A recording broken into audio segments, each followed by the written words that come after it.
Sir একটু toilet যাব sir, চা আছে।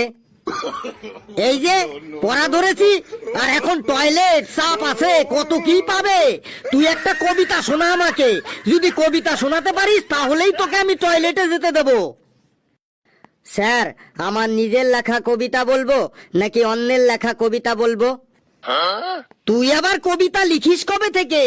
বেশ, তোর লেখাই একটা কবিতা শোনা। স্যার কপাল দিয়ে একটা কবিতা বলছি। কপাল ভিজিয়া যায় চোখের জলে। কি? কপাল ভিজিয়া যায় চোখের জলে। তুই কি আমার সাথে ইয়ার কি করছিস? চোখের জলে কি কখনো কপাল ভেজে? কপাল তো থাকে চোখের ওপরে।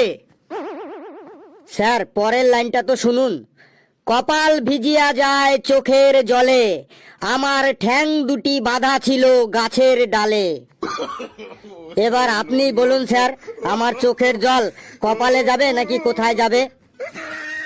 কি সাংঘাতিক কবিতা রে! তুই বেঞ্চের ওপর দাঁড়া, তুই বেঞ্চের ওপর দাঁড়া তো। পেশি, তুই বলতো এই পৃথিবীতে সব থেকে সহজ কাজ কি?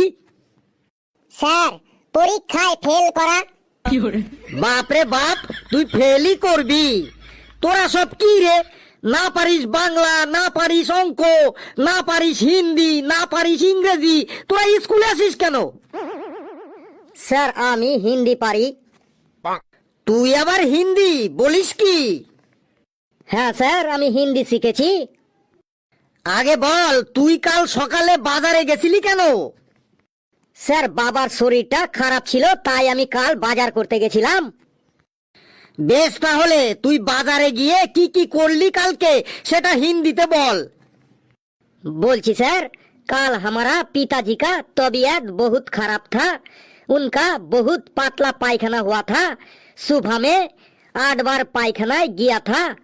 तब मेरा पिताजी मेरे को बोला, जा बेटा आज तू बाजार करके ले आ। मैं बाजारेर थोली और साथ में 200 टाका लिए सुबह सुबह बाजार चला गया। पहले मैं मोरेर माथाय एक दुकान থেকে চা बिस्कुट खाया था। उस बाद सब्जी मार्केटे गया था। 2 किलो आलू और 1 किलो प्याज किना। तारपर 3-4 रकमेर सब्जी किना है।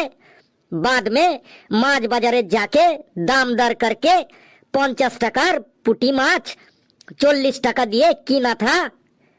तारपर बाद में साइकिलेर हैंडले बाजारेर थली झूला के घरेर दिके आस्ता था।